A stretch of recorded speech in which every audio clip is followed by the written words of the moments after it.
Hello दोस्तों, हमारे channel Hindi hub में आपका स्वागत है। दोस्तों, हम हिंदी साहित्य के इतिहास के बारे में पढ़ रहे थे। हमने इससे पहले पढ़ लिया था कि हिंदी साहित्य को 4 भागों में बांटा गया था, जिसमें सबसे पहला जो भाग था वो था आदिकाल, दूसरा भाग था भक्ति काल जिसे पूर्व मध्यकाल भी कहा जाता है, तीसरे नंबर पे आता है रीतिकाल जिसे उत्तर मध्यकाल भी कहा जाता है, और हमारे चौथे नंबर पे आता है आधुनिक काल। तो हमने आदिकाल का नामकरण किन किन इतिहासकारों ने आदिकाल को किन किन नामों से पुकारा था ये हम पढ़ चुके थे। और अगर आप इसके बारे में फिर से देखना चाहते हैं, पढ़ना चाहते हैं, तो हमारी वीडियो अवेलेबल है, आप वहाँ पे जाके देख सकते हैं। तो आज हम पढ़ने जा रहे हैं आदिकालीन साहित्य के बारे में। तो आदिकाल में जो साहित्य लिखा गया वो किस तरह का साहित्य लिखा गया, आज हम उसके बारे में थोड़ा डिटेल में पढ़ने वाले हैं। आदिकाल में 3 प्रकार का साहित्य लिखा गया था। पहले नंबर पे आता है धार्मिक साहित्य, दूसरे नंबर पे आता है चारण या रासो साहित्य, और तीसरे नंबर पे आता है लौकिक साहित्य। तो सबसे पहले बात करते हैं धार्मिक साहित्य की। धार्मिक साहित्य के अंतर्गत भी जो अलग अलग 3 प्रकार की धाराएं थी या संप्रदाय आप कह सकते हैं, जिसमें से पहला जो संप्रदाय है जिसके बारे में हम बात करने वाले हैं वो है सिद्ध संप्रदाय। ठीक है, तो सिद्ध संप्रदाय के अंतर्गत जो सरहप्पा हुए उन्हें सिद्ध संप्रदाय का प्रवर्तक माना जाता है। इसी के साथ ही कलहप्पा, लुइयप्पा ये जो हैं सिद्ध संप्रदाय के प्रमुख कवियों में से एक है, और सिद्धों की संख्या जो है वो 84 मानी गई है। इसके बाद हमारा अगला संप्रदाय आता है नाथ संप्रदाय। नाथ संप्रदाय के प्रवर्तक जो हैं या संस्थापक जो हैं उन्हें गोरखनाथ जी को माना जाता है, और नाथ संप्रदाय के जो लोग थे वो शिव को अपने उपासक मानते थे, अपने भगवान मानते थे।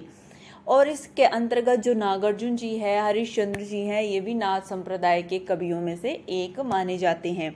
इसके बाद बात करते हैं जैन संप्रदाय की। तो जो जैन कवि हुए उसमें स्वयंभू का विशेष स्थान है। स्वयंभू को अपभ्रंश का वाल्मीकि कहा जाता है, तथा डॉक्टर राम कुमार वर्मा ने स्वयंभू को हिंदी का प्रथम कवि भी माना है। इसके बाद हम बात करते हैं रासो साहित्य की। रासो साहित्य के अंतर्गत 3 प्रकार के साहित्य लिखे गए, जिसमें से नंबर 1 पे है वीर गाथात्मकता, यानी कि वीर गाथाएँ लिखी गई।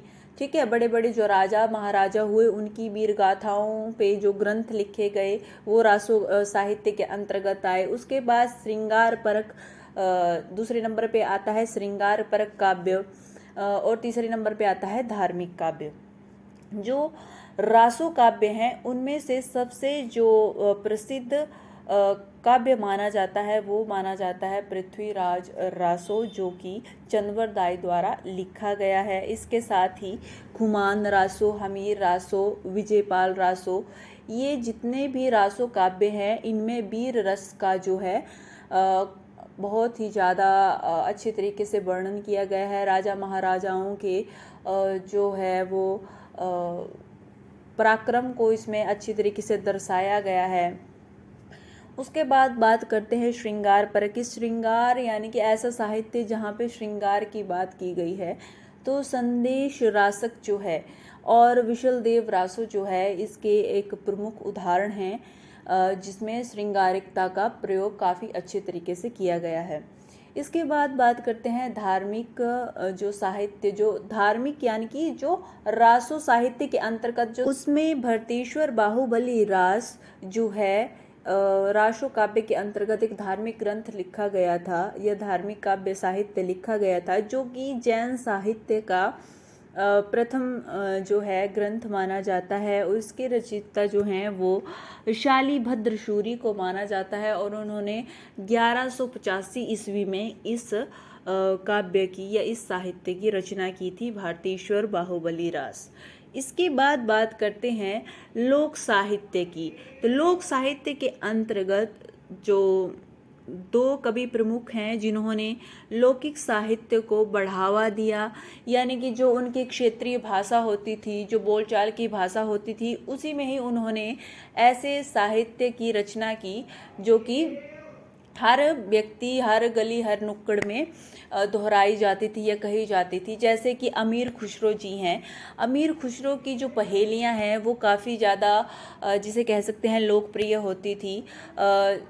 और विद्यापति जी द्वारा, जैसे कि आपको मैंने पिछली वीडियो में भी बताया था, विद्यापति जी की जो कीर्ति लता है, कीर्ति पताका है और पदावली है, वो काफ़ी ज़्यादा लोकप्रिय और काफ़ी ज़्यादा प्रसिद्ध थी।